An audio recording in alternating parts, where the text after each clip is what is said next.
কবরেতে রেখে আমায় সবাই আসবে চলিয়া, কবরেতে রেখে আমায় সবাই আসবে চলিয়া, ওই খবরে দেখতে আসবে দয়াল নবীজি মুস্তাফা। আল্লাহুম্মা সাল্লি আলা সাইয়্যিদিনা মাওলানা মুহাম্মদ ওয়া আলা আলি সাইয়্যিদিনা মাওলানা মুহাম্মদ। নবী নবী করে আর কত কাল আমি কাঁদব, নবী নবী করে আর কত কাল আমি কাঁদব। আপন নয়নে কবে জানি, আপন নয়নে কবে জানি প্রিয় নবীকে আমি দেখব, নবী নবী করে আর কত কাল আমি কাঁদব। মোহাম্মদ সকলে মনটাকে মদিনার দিকে উজাড় করে দিয়ে নবীর মোহাব্বতে সকলে দুরূদ শরীফ পড়েন। সাল্লাল্লাহু আলা মুহাম্মদ সাল্লাল্লাহু আলাইহি ওয়াসাল্লাম, সাল্লাল্লাহু আলা মুহাম্মদ সাল্লাল্লাহু আলাইহি ওয়াসাল্লাম। হাসরে সব নবী উম্মত কাঁদিবে, নিজের লাগি হাসরে সব নবী উম্মত কাঁদিবে, নিজের লাগি তুমি যে কাঁদবে সে ঠাই উম্মতি বল, ইয়া রাসূলাল্লাহ সাল্লাল্লাহু আলা মুহাম্মদ সাল্লাল্লাহু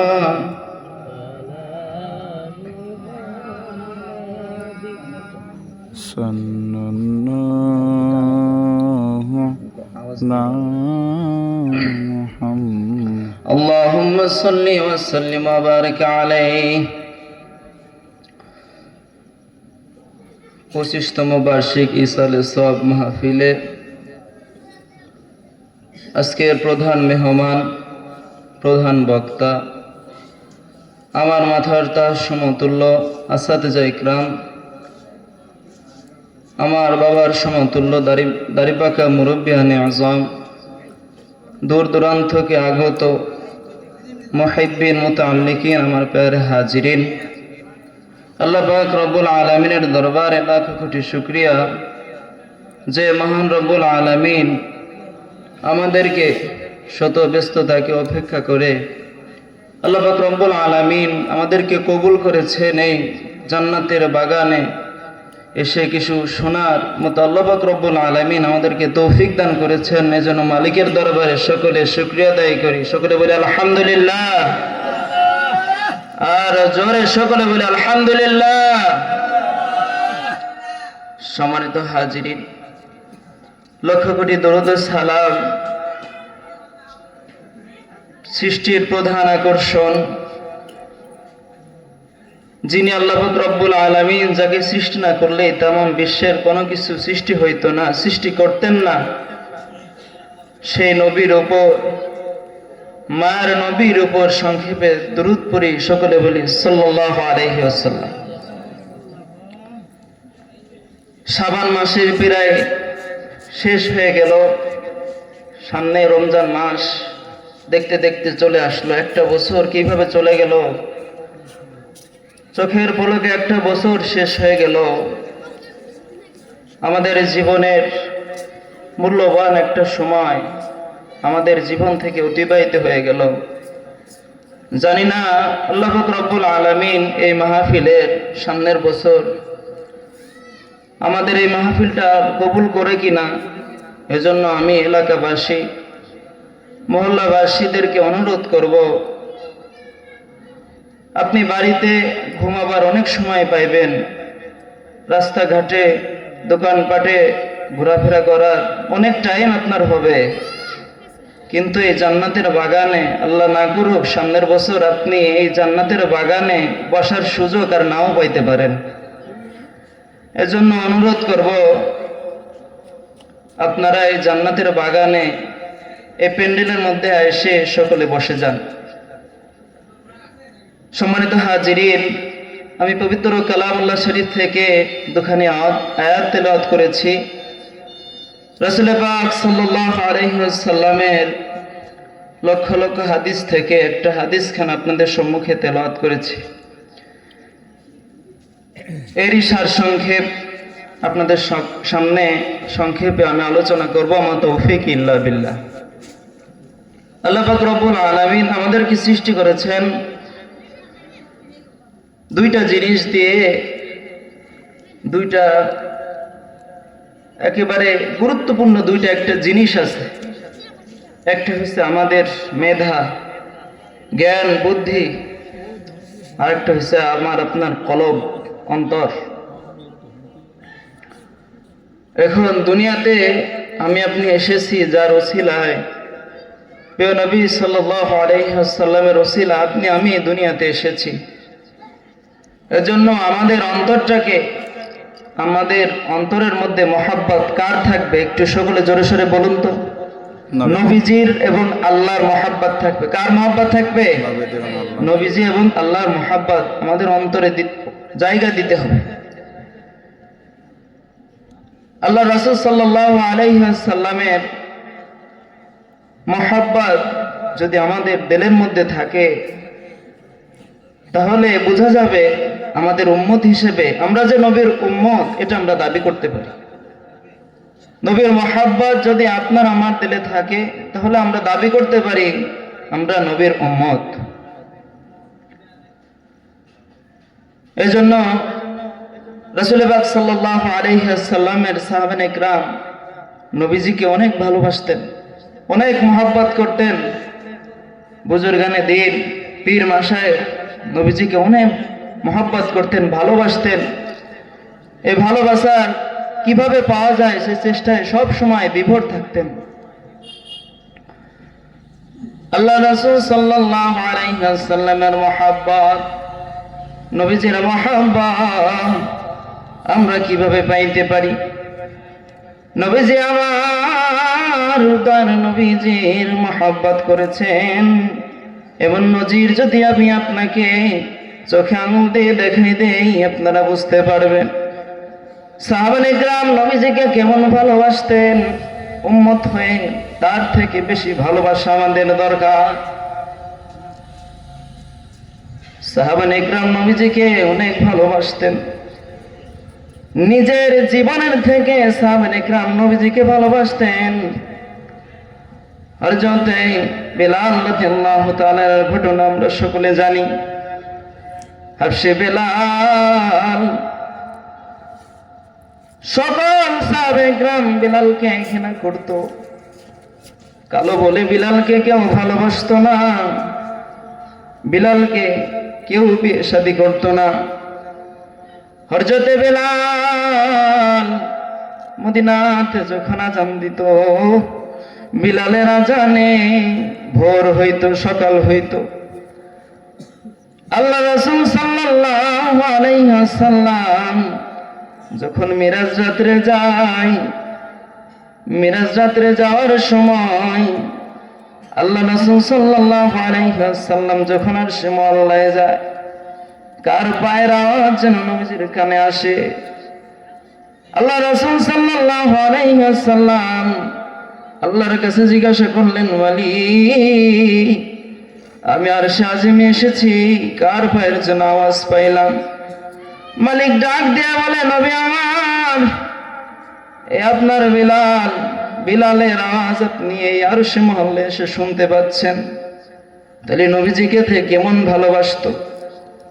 আল্লাহ রাসূল পাক সাল্লাল্লাহু আলাইহি ওয়াসাল্লাম যখন মদিনা থেকে চলে গেলেন, আল্লাহ রাসূল সাল্লাল্লাহু আলাইহি ওয়াসাল্লাম যখন দুনিয়া থেকে বিদায় হয়ে গেলেন, বিলাল রাদিয়াল্লাহু তাআলা আনহু তিনি তার সব কিছু নিয়ে একটা ব্যাগ করলেন। ব্যাগ করে মদিনা থেকে বিলাল রাদিয়াল্লাহু তাআলা আনহু চলে যাওয়ার উদ্দেশ্যে রওনা দিবেন। হযরতে আবু বকর প্রথম খলিফা আবু বকর রাদিয়াল্লাহু তাআলা আনহু বিলালকে জিজ্ঞাসা করো, বিলাল তুমি যদি মদিনা শরীফে আযান না দাও, ভোর হয় না রে বিলাল, তুমি মদিনা থেকে কেন চলে যাবা? সমস্যা কি তোমার? তোমার কি কোনো টাকার সমস্যা? বেতনে কি কম হয়ে যায়? খানা দানায় কি তোমার বিলাল কষ্ট হয়? তোমার কি সমস্যা বিলাল? তুমি আমাকে বলো, মদিনা থেকে যেও না। হযরত বিলাল আবু বকর সিদ্দিক রাদিয়াল্লাহু তাআলা আনহুকে ডাক দিয়ে বলে, আবু বকর, নবীজি দুনিয়া থেকে বিদায় হয়ে গেছে, তুমি নবীজির রওজা মোবারকে এসে নবীজির রওজার পাশে গিয়ে ঠিক থাকতে পারো? তোমার কলিজায় কান্দন আসে না? তুমি সহ্য করে থাকতে পারো? আমি বিলাল নবীজির রওজার পাশে আমি দাঁড়াইতে পারি না, আমার খুবই কষ্ট হয়। আমি এই কষ্ট নিয়ে মদিনাতে থাকতে চাই না, আমি শাম দেশে চলে যাব। এই মদিনাতে আমি আর থাকবো না। যেই মদিনাতে নবীজি নাই, আমি আযান দিলে যেই নামাজের ইমামতি নবীজি করবে না, ওই মসজিদে আমি আর আযান দিব না। সাথে সাথে বিলাল গাটি বস্তা নিয়ে সোজা শাম দেশের উদ্দেশ্যে রওনা দিয়ে চলে গেল। কতদিন হয়ে গেল বিলাল মদিনাতে আসে না। হযরত আবু বকর রাদিয়াল্লাহু তাআলা আনহু খুব পেরেশান। মদিনায় বিলাল নাই, কতদিন হলো মদিনার মসজিদে বিলালের আযান শোনা যায় না। হযরত বিলাল রাদিয়াল্লাহু তাআলা আনহু আর মদিনাতে আসে না। আল্লাহ রাসূল সাল্লাল্লাহু আলাইহি ওয়াসাল্লাম দুনিয়াতে বিদায় নেয়। হযরত আবু বকর রাদিয়াল্লাহু তাআলা আনহু বললেন, ওমরকে বললেন, ওমর চলো আমরা বিলালকে আনতে যাই। মদিনায় কতদিন হয়ে গেল বিলাল মদিনাতে আযান দেয় না। মদিনা থেকে শাম দেশ উদ্দেশ্যে চলে গেছে, চলো আমরা বিলালকে ডেকে আনি। এর মধ্যে আল্লাহ রাসূল সাল্লাল্লাহু আলাইহি ওয়াসাল্লাম বিলালকে স্বপ্ন দেখাইল, ওরে বিলাল কতদিন হয়ে গেল তুই আমার রওজার পাশে আসিস না, আমার সাথে তোর এত রাগ কিসের? মদিনাতে যখন আমি থাকতাম কত সুন্দর মসজিদে নববীতে আযান দিতি, তুই আযান না দিলে কারো ঘুম ভাঙতো না মদিনা এলাকাবাসীর। তুই মদিনা থেকে চলে গেলি, মদিনাতে এখন শূন্য। ও বিলাল তুই আমার রওজার পাশে একটু আয়। সাথে সাথে বিলালের ঘুম ভেঙে গেল। ওদিকে আবু বকর ওমর বিলালকে আনতে গেছে। হযরত বিলাল রাদিয়াল্লাহু তাআলা আনহু শাম দেশ থেকে মদিনায় চলে আসলো। আবার বিলাল রাদিয়াল্লাহু তাআলা আনহু যখন রাস্তা দিয়ে মদিনা শরীফে আসে, সাহাবায়ে কেরামের ছেলেরা মার কাছে বলে, ও মা, আজকে মদিনার গলি গলিতে বিলালের হাঁটতে দেখা গেছে গে মা, চলো আমরা বিলালের একটু চেহারা খানি দেখে আসি। কতদিন পরে বিলাল মদিনা শরীফে এসেছে গো মা, চলো আমরা বিলালের চেহারা খানি একটু দেখে আসি। হযরত বিলাল মদিনায় আসছে নবীজির রওজা জিয়ারত করার জন্য। সাহাবায়ে কেরাম বিলালকে ধরছে, বিলাল তোমার মধুর কণ্ঠে কতদিন হয়ে গেল না আজান শুনি না। সকলে মহব্বতে দুরূদ শরীফ পড়ুন, সাল্লাল্লাহু আলা মুহাম্মদ। আসিয়া বলে, ওগো আল্লাহ, ফিরাউন দিল আমার কত জ্বালা। মালিক ডাক দিয়া বলে, ভয় নাই রে আসিয়া, তোর সাথে আসি আমি আল্লাহ, লা ইলাহা ইল্লাল্লাহ। তুমি কাউকে বানাইলা কালিমুল্লাহ, তুমি কাউকে বানাইলা খলিলুল্লাহ। আমার মায়ার নবীকে বানাইলা তুমি, মায়ার নবীকে বানাইলা তুমি, তোমার প্রিয় হাবিবুল্লাহ। লা ইলাহা ইল্লাল্লাহ, লা ইলাহা ইল্লাল্লাহ, লা ইলাহা ইল্লাল্লাহ, মুহাম্মাদুর রাসূলুল্লাহ। বলতেছিলাম ওই বিলালের ঘটনা। সাহাবীনা বিলালকে ধরছে, ওরে বিলাল, মদিনাতে তো এসেছো, কতদিন হলো তোমার কণ্ঠের আজান মদিনাতে হয় না, বিলাল একটু আজান দাও। বিলাল রাদিয়াল্লাহু তাআলা আনহু বলে, আমি আজান দিব না, আমি আজান দিলে আমি সহ্য করতে পারবো না। সাহাবায়ে কেরাম বুঝে গেছে বিলাল আজান দেবে না। হাসান হুসাইনকে চলে একটু ডেকে আনি। হাসান হুসাইন দেখতে নবীর মতো দেখা যায়, চেহারাগুলো নবীর মতো দেখা যায়, সুরতটা নবীর মতো। হাসান হুসাইন যদি বলে বিলাল আজান দিবে, চলো হাসান হুসাইনকে ডেকে আনি। সাহাবায়ে কেরামরা সকলে হাসান হুসাইনকে ডেকে নিয়ে আসলো। নিয়ে আসার পরে হাসান হুসাইনের দিক তাকাইয়া বিলাল দেখলো নবীজির মতো দেখা যায়। সাথে সাথে বিলাল মেম্বারে দাঁড়াই গেল। দাঁড়ায় যাবার পর বিলাল আজান দিল। যখন বলল, আশহাদু আন্না মুহাম্মাদুর রাসূলুল্লাহ, এই আজান দেওয়ার সাথে সাথে বিলাল বেহুশ হয়ে মেম্বারে পড়ে গেল। নবীর মহব্বতে বিলাল আবার উঠে দাঁড়াইলো। আবার যখন এই আওয়াজটা দিতে গেল, সাথে সাথে বেহুশ হয়ে মেম্বারে পড়ে গেল। এরপরে আবার আস্তে আস্তে করে বিলাল মেম্বারে মাইকের সামনে দাঁড়াইলো। এরপরে আবার বেহুশ হয়ে বিলাল জমিনে পড়ে গেল। দেখেন সাহাবায়ে কেরাম নবীর মহব্বত কেমন ছিল। মহব্বতে বিলাল মদিনা থেকে শাম দেশে চলে যায়, আর আমরা বাংলাদেশিরা, অন্যান্য দেশের মানুষরা নবীর মহব্বতে মক্কায় যায়, আর বিলাল নবীর মহব্বতে মদিনা ছেড়ে শামে চলে যায়। কেমন মহব্বত করেছে নবীজিকে। এজন্য সম্মানিত হাজিরিন, আল্লাহ পাক রব্বুল আলামিন পবিত্র কালামুল্লাহ শরীফের মধ্যে বলেছেন, কুল ইন কুনতুম তুহিব্বুনাল্লাহ ফাত্তাবিউনি ইউহিব্বুকুমুল্লাহ। নবীকে আপনি বলে দেন,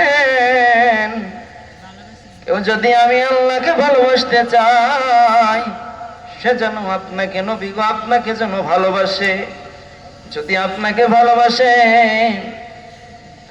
ওয়াগফির লাকুম যুনুবাকুম, আমি তার জীবনের সব গুনাহ আল্লাহ মাফ করে দিবে। নবীজিকে যদি ভালোবাসা যায়, আল্লাহ পবিত্র কালামুল্লাহ শরীফের মধ্যে বললেন যে উম্মত নবীজিকে ভালোবাসবে তার জীবনের তামাম গুনাহ আল্লাহ মাফ করে দিবে। বলেন না সুবহানাল্লাহ। নবীজিকে ভালোবাসার দরকার আছে না নাই? रुखसार से बुरका का जरा पर्दा उठा दो, सामेला रुखसार से बुरका का जरा पर्दा उठा दो, लिल्लाह मुझे हुस्न खुदा दाद दिखा दो, लिल्लाह मुझे हुस्न खुदा दाद दिखा दो, मैं दूर हूँ मजबूर हूँ ऐ सैयद आलम, मैं दूर हूँ मजबूर हूँ ऐ सैयद आलम, दीदार दिखाते नहीं आवाज सुना दो, दीदार दिखाते नहीं आवाज सुना दो। হযরত বিলাল নবীজির মোহাব্বত করে জান্নাতে নবীজির আগে আগে সে জান্নাত পেয়ে যাবে। যে উম্মত নবীজি সারা জীবন বেঁচে থাকতে 23টা বছর উম্মতের জন্য চোখের পানি ঝরাইলো, মৃত্যুর পরে মদিনা শরীফে নবীজি এখন উম্মতের জন্য চোখের পানি ঝরাচ্ছে। সেই নবীকে যদি আমরা ভালো না বাসি তে ভালোবাসবো আর কাকে?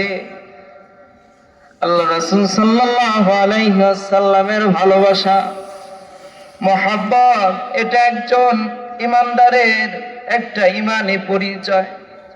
মুহাব্বত 3 ধরনের হইতে পারে, তার মধ্যে একটা আছে নবীর মুহাব্বত। এটা একজন ইমানদারের এটা ঈমানি মুহাব্বত। আপনি আমি যদি নবীকে মহব্বত না করি তাহলে আপনার আমার মধ্যে ঈমান আছে না নাই একটা সন্দেহ থেকে যাইতে পারে। এজন্য নবীজিকে মহব্বত করতে হবে।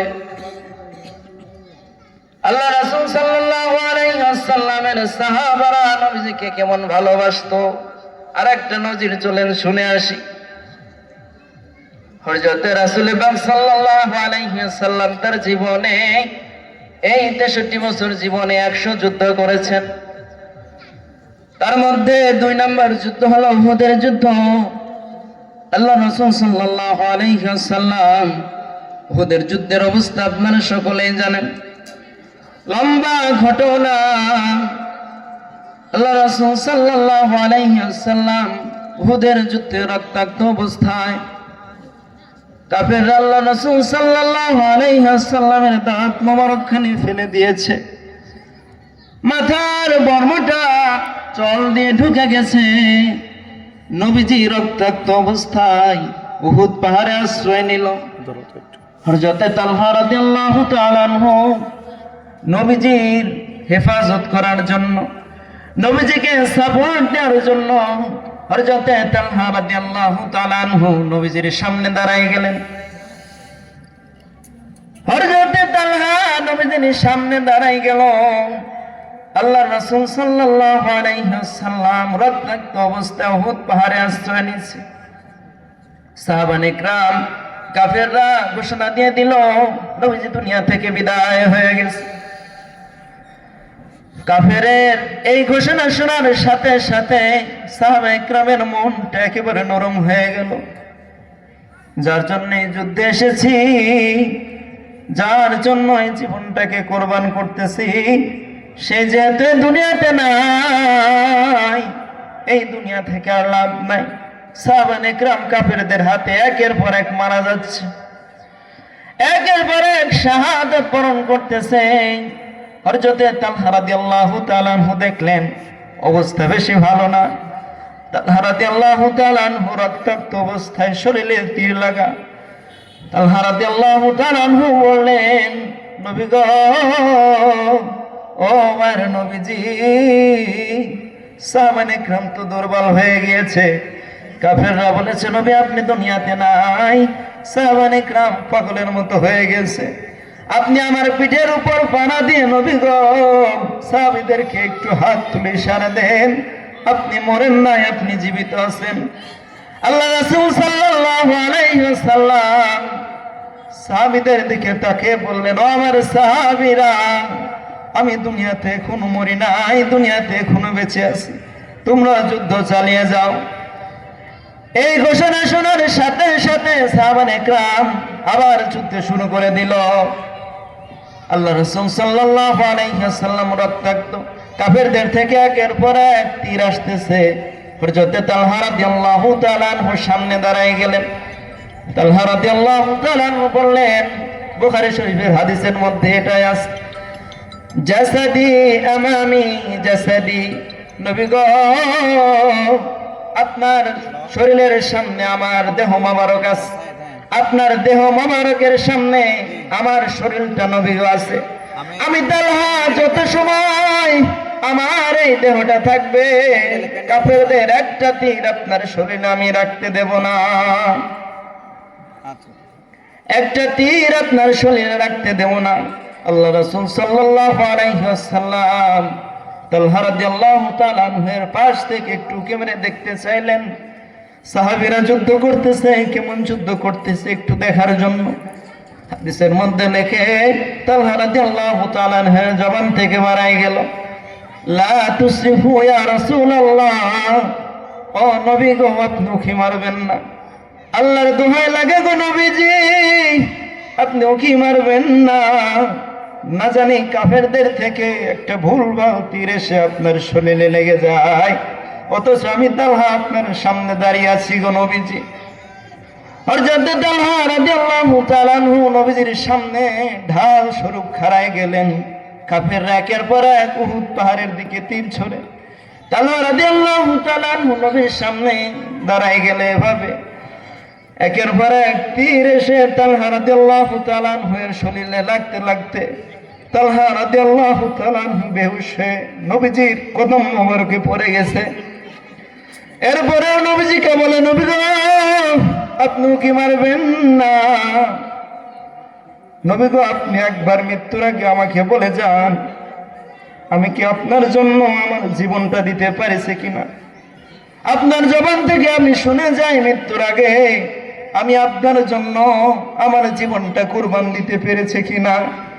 আল্লাহ রাসূল সাল্লাল্লাহু আলাইহি ওয়াসাল্লামের জবান থেকে ঘোষণা আসলো, ওয়াজাবাত লাহু শাফাআতি, ও তালহা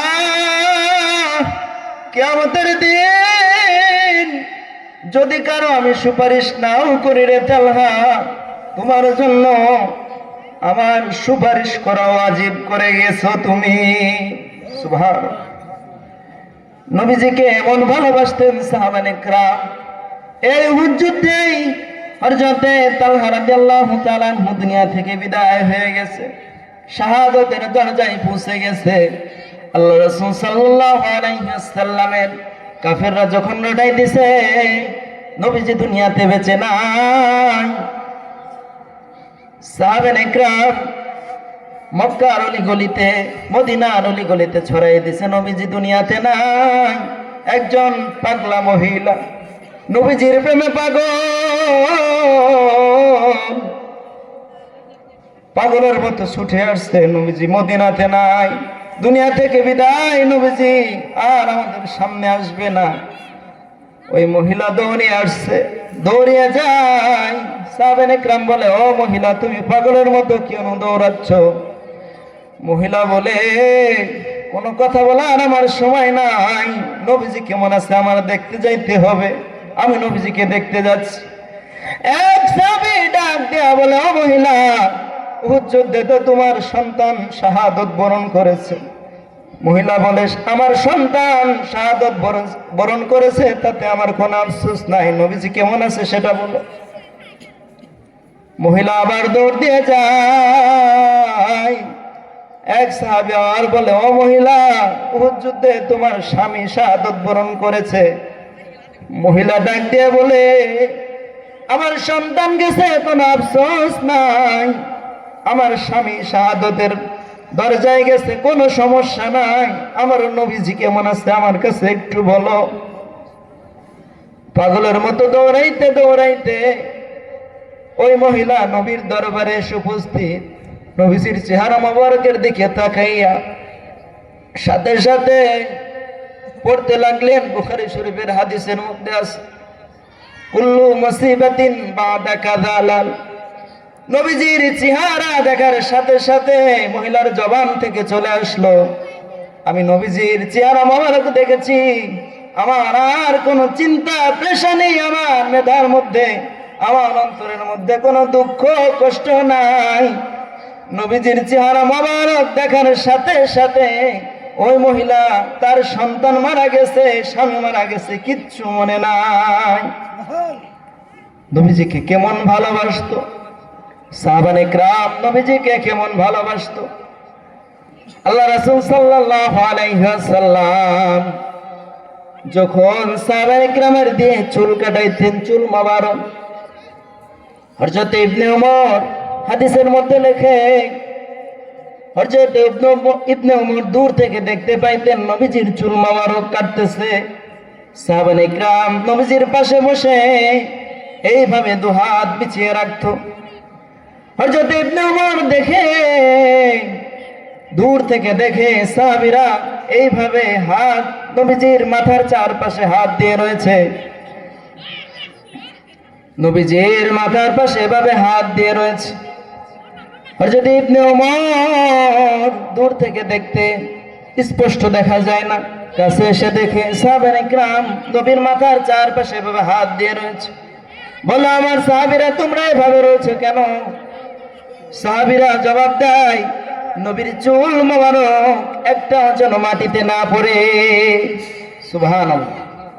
এভাবে নবীজিকে মহব্বত করেছেন, এভাবে নবীজিকে ভালোবেসেছেন, নবীজির মহব্বত এভাবে হয়েছে।